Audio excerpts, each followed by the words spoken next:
Ryan O'Toole back here again, and welcome to episode 8 of the Endgame series. Thank you for watching the first episode for Phase 2, which was Iron Man 3 with Jared Buckendall. It's very much appreciated. And now we're on to the second film in Phase 2, and that is Thor the Dark World, which is a lot of people's least favorite or second worst in the MCU. And this is directed by Alan Taylor, not directed by Kenneth Branagh. And it stars Chris Hemsworth, Tom Hiddleston, the same cast, Anthony Hopkins. My special guest, everybody, this is our first collaboration, actually. I think you guys should definitely go check this guy out. He is also a fantastic movie reviewer, all the way from Australia. That is Patrick Burrow. Patrick, welcome to the channel, man. How are you doing? Hey, Ryan. Thank you so much. It's good to be here with you, mate. I've been looking forward to this for a long time, especially when you approached me, back in like January, December or whatever, asking if I'd be a part of it. And I've been looking forward to it for a while. Been over prepared watching it like before you even started the series. But no, man, I'm doing well. I'm thankful you joined me. I don't have my Vegemite or my Bowie knife here, so I can't do that. No, that's not a knife, mate. No, that's a knife. Patrick, thank you. Patrick, thank you so much, man. I'm so happy you're excited to be a part of this series. And we want you guys to chime in with us down below in the comment section about Thor the Dark World. What are your thoughts and opinions on it? And what are your answers to these questions? Like I tell you guys, every single time we want to hear from you, not just us. But anyway, so Patrick, let's start with Thor the Dark World. So came out in 2013, the same year as Iron Man 3's. Pretty dull year for the MCU. And it's all these sequels. The MCU has kind of a sequelitis issue for the first couple years. And with Thor the Dark World, saw this movie in theaters. Really disappointed. Patrick, my first question to you, man, is what was your first experience with Thor the Dark World? When did you see it? Theaters, at home, and what was your reaction to it? Well, it was always a very big thing with my mother and I, especially back in like 2012, 2013, to go to these Marvel movies together. Where the first time I ever saw a Marvel movie in theaters was actually the first Avenger movie. And we went to the midnight release of that movie, and like the projector and everything broke because that's when our theater still had projectors and it like had technical issues. But then we went and saw Iron Man 3. We both really enjoyed it, and I still enjoy it to this day. But later that year we had Thor the Dark World. My first experience with Thor the Dark World was actually the first experience I ever had with Thor, because I'd never seen Thor before going to Thor the Dark World, but we went to a midnight release double feature. So we saw both films back to back. And at the time when I saw this movie back in 2013, I was like 11 years old, 10 years old or whatever, because I was still in like my primary years, young ages of school or whatever. I'm going to turn my phone on silent first. It's okay. I've done the same thing. My phone's just gone off and all these. I remember actually really enjoying it on first viewing. There were things I didn't expect, but I'd only just been introduced to the characters and the world for Thor and all that. I saw the Avengers the year before, so I didn't properly know the story with Loki and all that. So I guess as an 11-year-old who had only just been introduced to the MCU and only just watched them recently leading up to Thor the Dark World, I appreciated it due to the things that it had actually told us, but my opinion over time has slightly changed. Going into it, I was pretty excited for it. The trailers were cool. And this time, I was kind of surprised that Kenneth Branagh didn't return to direct, but you have Alan Taylor. He's well known for doing Game of Thrones. And it seemed like a very different type of Thor movie. The first one was more about Thor overcoming his normal cocky self and becoming king-like. And in this one, he really does become king-like. And I walked out disappointed. It was okay. And I wanted it to be better. And rewatching this movie multiple times since then. And yeah, it's the same exact opinion. I enjoy it a little more than Iron Man 2 just because I enjoy the fun more in Thor the Dark World. Iron Man 2, I'm just cringing through 80% of that film. But this one actually has some fun parts to it. It's not a terrible movie, but yeah, it's definitely down there on my MCU list. But anyway, Patrick, why does this movie have the lowest Rotten Tomatoes score? It has a 66% on Rotten Tomatoes. Why do you think that? I more or less think that it obviously comes down to opinion, whether it's the general audience or critics or whatever. But I think it's due to the things that worked in the first Thor movie and how Kenneth Branagh not returning they may have tried to replicate certain things that worked in that movie, but it didn't quite work as well. And I think it might be from expectations due to the Avengers coming out the year prior. Therefore, people had expectations, the continuation of the Loki and Thor thing in their story, but how that doesn't really develop as much. It may have been the fact that, this is particularly when, from Iron Man 2 onwards especially, I guess you can argue Abomination from The Incredible Hulk, but when the villains really started to get bad. But I think it's just a culmination of certain technical things, writing issues, and just people going in with very big expectations due to the Avengers being released the year before. Coming off the Avengers, once you have the hype this big, and after a film that was so massive and critically praised, and it made so much money at the box office, there's a new expectation set coming into phase 2. And Iron Man 3 set the bar high box office wise. That also made over $1 billion. And for this one, Thor's a really hard character to connect with everybody. That's why the first Thor movie I thought worked, because I thought the character worked for me. And it's not going to work for a bunch of other people. And I can definitely see why the Thor films were kind of the lowest in box office terms. But this one, the expectation was this high that it didn't really work. No, I completely agree with you there. That leads to the next question. We'll talk about Malekith later, but what did this movie do better than the first? That's an interesting question. What was one part of this film do you think it did better than the first film? The cinematography. I am not a fan of the first Thor movie, nor this one. But I think this movie, what's his name again? The director, Alan Taylor. Alan Taylor. I think what he does is his visual eye is a little bit better than what Kenneth Branagh had with Thor, for the reason that movie was riddled with motion sickness inducing Dutch angles, and that movie, in the way of its cinematography, how it was shot, I think is pretty disgusting.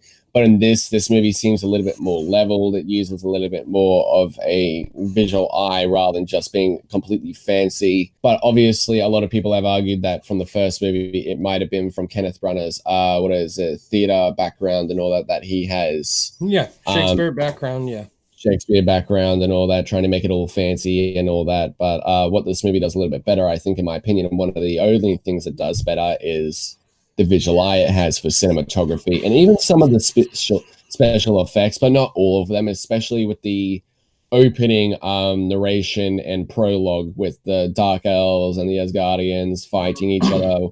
That scene looked like a video game. Yeah, that's a good point. I agree. The cinematography is better, and the visual effects wise is better. I think this film, what it does better than the first one is capturing the world of Asgard, because in the first film, we focus more on Earth than Asgard, but here we get to see more of Asgard, and we get to see Jane Foster in Asgard, and with all the gods and all that. And also, it really fleshed out Loki a lot more, which was great, and we just got to learn more about this world of Asgard, full of gods, with Thor, Loki, Odin, and I just felt like the Asgard part to this film was so much better than the first, but I definitely agree. Nothing else is better than the first, than the world of Asgard. The world of Asgard in this movie was really good. I do agree with you there. And I have that written in my notes somewhere about the world building or whatever. Like just a little, that adds towards cinematography again, like the visual eye and how it really builds, and I can't word it properly, but shows the scope of Asgard and how beautiful it is, especially just the scenes of like the party after the realms and all that, the beginning with Thor and his friends, and just the partying at the end, just the gorgeous scenery and just showing the world of Asgard. Also the scene with the escaping the Dark Elves and Asgard to get Jane Foster away because she has the ether, with Loki and that hijacking the Dark Elf ship and all that, just them going through the secret passages within the mountains and all that of Asgard. Just that scene in particular gives us beautiful imagery and just shows us visual world building. Now, the next question, let's talk about Earth a little bit in the Thor films, which is kind of a flaw for the Thor films, but is Earth in this film a distraction from the epicness of Asgard? Yes, it definitely is. It tries to throw in too much, especially the conveniences. Jane Foster falling through that portal just so happens to meet with the ether. It just Earth as a whole, with everything such as Stellan Skarsgård's character with his technology, his character's annoying in this movie, especially with his nude runs and all that around the mountains or whatever the hell it was he was doing. I don't know what that was. Made for a very funny Stan Lee cameo though. Yeah, can I have my shoe back? Perfect cameo and One of my perfect favorite impression. cameos. Earth just acts as this big plot device that just isn't even a place. It's just there for conveniences to progress the story in a very lazy way. And that's all due to a pretty bland screenplay. One of my biggest complaints. Asgard is so beautiful. And once we go back down to Earth, it's like, all right, you're going back to the first film a little bit, but I guess you kind of have to for Jane Foster's sakes. But yeah, Stellan Skarsgård was annoying. And oh God, don't bring up Kat Dennings in that intern. The forced romance. Why? Oh my God. Were those our keys? Were those it's our car keys? Funny. It's not funny. It really is not. Really is not. I like her more in this movie though. I like her more in this movie than the first Thor movie, but I still don't like her neither. No, I disagree. I thought she was worse in this one, but I thought she was decent in the first one. Oh, yeah. Okay. Yeah. Okay, but I'll talk about Kat Dennings later, actually, because I have a really funny question to get into for that. Okay. But I'm glad we're on the same page for the Earth being a distraction. But now let's talk. Yeah, let's talk positive about Thor: The Dark World, and let's talk about our favorite scene. What's your favorite scene in this film, Patrick? My favorite scene would probably be the deception of Loki during the scene where he and Thor come up with the plan to deceive Malekith. And what happens is, looks like Loki's beating up Thor before he cuts off Thor's hand. Malekith basically rips the ether out of Jane Foster, but then Loki turns around and basically starts attacking. Thor and Loki team up before Loki's death. The impact, the emotion, and how that scene is directed, that is easily the most impactful scene of the entire movie, and probably the only scene where I would come close to teary-eyed. But that's due to the relationship that is actually built up through Loki and Thor over the first Thor movie, the rivalry between them in the Avengers, and then what this movie eventually built to with that scene as well. Then there's the big reveal that Loki's still alive. I think they revealed that a little bit too early, with him being the Asgardian soldier on the planet as well. Good scene, man. My favorite scene is Loki in the prison cell with his mother, Frigga. Yeah, that's my favorite scene in the film, because we see Loki in that cell just letting out all his anger and all that, his frustrations. Obviously, in this film, Loki, after the Avengers, is imprisoned in Asgard for all the crimes he committed. And when he's just locked up in prison and he's just talking with Frigga, his mother, and Thor as well, I just love the dialogue and the acting Tom Hiddleston gives. He just eats up every single scenery. Like, Loki's such a compelling character. Yeah, he is easily the best thing about this entire movie. He's easily the best thing about the first Thor movie.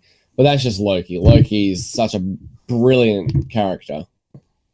Yeah, I 100% agree. Now, our least favorite scene. All right, go ahead, man. Least favorite scene. Oh, so many to choose from. There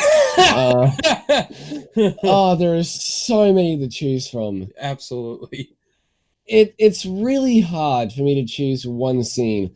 Like, you have the dinner table scenes with Jane Foster and like the trying to be a new boyfriend thing, and then Kat Dennings running in. There's the entire prologue with the exposition and the video game look with its visual effects just looking cheap. I actually don't even like the final battle. I think it's lazy. Yeah. And I really don't. You know what? My least favorite scene in the entire movie is the final battle. It tries to have so many things just thrown in there that just don't make sense. They try to throw too many things in there to be comedic, but this movie easily has a much darker tone. Like, if it was Thor Ragnarok and they had the teleportation to the different planets or the different parts of Earth, and that big beast thing was in there from, and and it got transported to Earth in Thor Ragnarok, yeah, that'd be funny, but that's because Thor Ragnarok works like that. It's a more comedic, light-hearted movie. It at times suffered from the quick cut sort of thing. That started to get on my nerves a little bit. It started to do that, especially with all the teleportation. It tries to be too comedic, especially with Kat Dennings and the intern thing, with them eventually making out, and the battle as well. It's really dark, like when Thor's going through the ether and like the big storm with Malekith. And it just ends so abruptly, and it just feels like such a short fight. I agree. Yeah, and it's just no payoff for what it built up to. I think it's pretty much a say. Anything with Malekith in it is my least favorite scene. But I'd probably go with the intern kissing Kat Dennings. Yeah. I hate the dialogue. I hated that moment. Like, why? Why? You saved my life. I'll admit the way they edit that scene could work if it was in a different movie, like Thor Ragnarok again. If they did it, it's just like, you saved my life. Easily shitty line. But then cutting to the next scene that you see them, they teleport with to Jane Foster and all that. It could be funny if it was executed a lot better. Like the yes. It's so Hollywoodized. The romance is in this film. With the rain and then kissing Thor and all that. Sorry, I just wanted to... Yeah, I wanted to make sure you were real. Yeah. Okay, now let's talk about Malekith. My question for you is, why do you feel Malekith is the worst villain in the MCU? Big bad guy with one thing on his mind. Get ether. He's pretty much Steppenwolf from Justice League. Perfect description. Granted, this movie came out 4 years before Justice League came out. But at this, I will give them this. Christopher Eccleston with all the makeup and the prosthetics, that would have been difficult to pull off, especially because of all the makeup work that he would have to do every single day, the hours in the chair. Like, there was, if I'm correct, there was no CGI with his character as Malekith. It was all practical. From the very beginning of the movie, he's just like, oh, I'm a big bad guy. I need ether. Planets align in dimensions. We will cleanse the Asgardians and we will get the ether. He's just big bad guy that's one-dimensional with one motive whatsoever. Get plot. Like, Christopher Eccleston is a good actor. I've seen him in good things. I really like him as the 9th Doctor in Doctor Who. Well, or is it 10th? I don't remember. But I liked him in his one season of Doctor Who. I think he's a good doctor. I've liked him in many things that he's in. I actually think, even though the character wasn't that good, he was one of the best things about G.I. Joe, Rise of Cobra, or whatever that movie was. I actually think he's one of the best things about that movie, even though that movie's complete and utter shit. You summed it up perfectly, man. Malekith is a guy with a weird nose that comes in... He's a one-note villain with a weird nose who wants to claim the MacGuffin. And so, Malekith, the first scene when I've got to stop you right there. Oh just my the God. fact that you threw in this weird nose. That's so close up. Okay, so Malekith, my friend, you have done, ladies and gentlemen, we got him. The introduction is so dull, and this villain is pretty generic. First of all, he's like, "I want the ether. We will cleanse the Asgardians," and then yeah, he should have, but he's already in Guardians too. But the scene where Malekith comes into Frigga and tries to get the ether from Jane Foster, you took something from me. I want it back. He's talking about his virginity. Yeah. And that scene, guys, spoilers, Frigga dies. But anyway. But that whole entire final act, I 100% agree with you. It looks like a video game. Looks like a PS2 video game. They're just falling. And then they try to add in this comedic joke with them on the building. And it just doesn't work. Everybody has said it already. He's the worst MCU villain. He's forgettable. Like, every time I watch this movie, I completely forget his entire plan. I don't know. Whiplash is pretty close. Whiplash is pretty close, but there's not a single thing that I remember about this character after I rewatched it. Malekith was disgusting. Except Weird Nose wants wants the ether. All right, question 8, Patrick. If you directed this movie instead of Alan Taylor, what would you do differently than Alan Taylor? I think this movie doesn't so much suffer from a direction point of view. Like, I think it's a semi-well-directed movie. I think this movie more or less suffers from a writing standpoint. The first thing I would do if I was writing this movie and I wasn't, directing this movie and I wasn't writing it, I'd read the fucking script and then say, no, these things need to be fucking fixed because otherwise it just doesn't work. And if your direction is just as good as your screenplay. If you don't have a good screenplay, your movie is going to be pretty hard to make. It's going to be pretty difficult to develop a good narrative. So I think both of them kind of go hand in hand. So if I was directing this movie, I don't think I would make a fantastic script, but I'd at least try to write the script myself to give it my vision and to at least try and make it a more developed movie from a character point of view. Might I stop you right there? Guess who wrote the script for Thor: The Dark World? Yeah, oh no, who is it? Christopher Marcus and Stephen McFeely. There's the proof. Where is it? Right there. Oh, see? What did they write again? All right, these guys have wrote Winter Soldier, Civil War, and Infinity War. Oh. And also Christopher Yost also co-wrote the script, but they improved. They learned from their mistakes. Yeah. Although I still have my handful of issues with some of the screenplay shit with Civil War, but that's just me. I agree. It comes down to the screenwriting, comes down to the direction from Alan Taylor. But if I was directing Thor: The Dark World, what would I do differently? A lot differently. I would focus on just Asgard, not Earth. Yes. Okay, maybe have some connections with Jane Foster and all that with Thor. Take place on Asgard, like the beautiful world that Asgard was introduced in the first film. Do it a lot more in this one. Make Malekith a completely compelling character with compelling dialogue and a really legitimate backstory, and give him motivation that you understand where he's coming from. Connection. Yeah, and kind of make him have a personality, because he has no personality at all. He was so monotone the entire thing. He sounded like as if I just blew a B flat note into a trombone and just didn't bother changing my embouchure or anything. You're a musician? I play violin and clarinet. Okay, so you know music. My brother played trombone. Awesome. Yeah. Anyway, back to Thor: The Dark. Conversation. Anyway, back to Thor: The Dark World. Yep. I would focus on Asgard, make Malekith a compelling character. I'd focus more on the family dynamics and struggles with Loki. Make him have his reasonings more explained for why he feels what he feels. Also, I wouldn't have killed off Frigga. Like, that was just a force down. Wouldn't have killed her off. Odin, I'd have him be a lot more in this film because he was barely in this one. Anyway, now let's talk about my next question. Where does this film rank in your MCU ranking? That's an easy question. That is at the very bottom.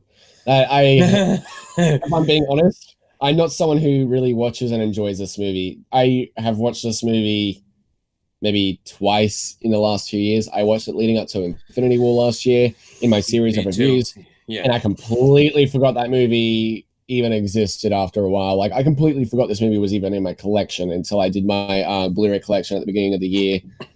I own it, unfortunately. I'm just kidding. Yeah, you and me both. It's sitting over there somewhere. It's sitting over there.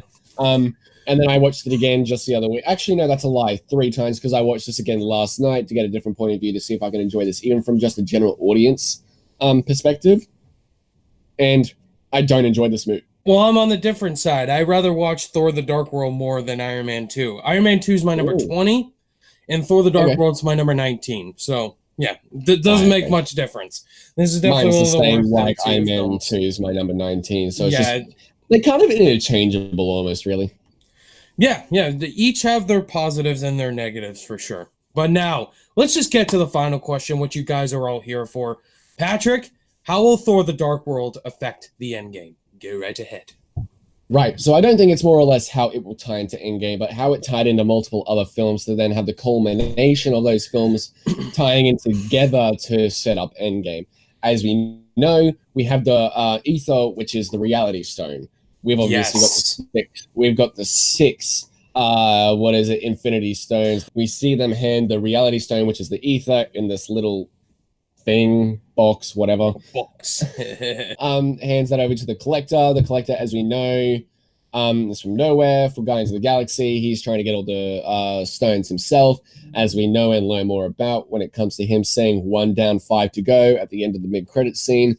But there's also the fact that in Guardians of the Galaxy, which this movie pretty much sets up, because that comes out the year later, what is it? How it sets up the scene with the Collector and all that, how he's trying to get the Power Stone before they give it to Nova Corps. It's Nova Corps, isn't it? I think it's Nova Corps. The Nova Corps, yes. But the Collector still has the Reality Stone, which ties into Infinity War with Thanos getting the Reality Stone after supposedly killing the Collector. In doing so, what is it? Thanos now has the Reality Stone along with the other Infinity Stones, completing the gauntlet, snapping his fingers, people disappear, which then ties into Endgame for the reason that he's still got all those stones. It's years later. I think, isn't it meant to be like 4 years later after the events of Infinity War? Yeah, that's what I heard, but I'm trying to go into that film knowing nothing, but I think it's around that time. Yeah. So basically what this movie does to set up Endgame is it more or less sets up Guardians of the Galaxy to then set up Infinity War to then tie into Endgame. It's not so much how it sets up Endgame, but how it leads into it. You got to go to the ether, the Reality Stone, which, as you said, is one of the 6 Infinity Stones. And Thanos does retrieve the Reality Stone from the Collector. Now, at the end of this movie, the Collector currently has the ether, the Reality Stone. And now, Avengers Endgame is going to have time travel involved. Now, what I think is going to happen is they're going to time travel to the past and claim all 6 Infinity Stones to beat Thanos. So you start off with the Space Stone in Captain America, the First Avenger. They got to go back in that time to World War II to get the Space Stone. Sorry, I'm so confused. The Tesseract. Yeah. Now you got to go back to Thor: The Dark World to claim the ether. The ether, the Reality Stone, and they're going to claim that as well. And then going back and forth with all 6 Infinity Stones, claiming them. So that's the only part that this film in particular is going to affect the Endgame, is with the ether. And I think the possibilities are completely endless of how they can retrieve the ether to make a new gauntlet to destroy Thanos. That does it, guys. Those are the answers to our questions for Thor: The Dark World for episode 8 of the Endgame series. So, what do you guys think? What are your answers to these questions? Let us know down below in the comment section. Again, we want to hear from you, and that does it. We're finally happy we're done talking about Thor: The Dark World. But thank you so much, Patrick. First time on the channel, man. Our first collaboration. Hopefully it's not our last. Thank you for joining on the Endgame series. And tell my lovely subscribers where they can find you on social media. Ryan, thank you again for having me join you. I had an absolute blast. This was so much fun. Thank you for reaching out to me again and asking me to join you for my least favorite MCU movie. I kind of had that sigh of just... trying to make it fun. Yeah. But no, you all can find me on the social medias on Instagram, Facebook, Twitter, even Snapchat. On Instagram, you can find me at Patrick_Burrow13579. On Twitter, it's at BurrowPatrick. Facebook, just Patrick Burrow, whatever. And then on Snapchat, if you want to add me to see what I get up to in my day-to-day life, just Patrick_BURI. Awesome, guys. Please go subscribe to Patrick Burrow. His channel link is in the description below. If you love movies, he does movies as well. And go check him out. Thank you guys so much for watching this episode of the Endgame series. Stay tuned to next week, because we got 2 amazing MCU films up next in the roster. We got one of my favorites, Captain America: The Winter Soldier, with Casey Cosley, another Australian, and Guardians of the Galaxy, the first one, with Durban from Durbania. We got 2 very exciting episodes up next, guys. You do not want to miss them. Thank you guys, as always, for watching this episode of the Endgame series. If you guys liked it, give it a thumbs up. And be sure to subscribe to both me and Patrick Burrow for more content. All my social media links are in the description down below. Click that notification bell on your way out, and I will see you guys in the next video. Bye!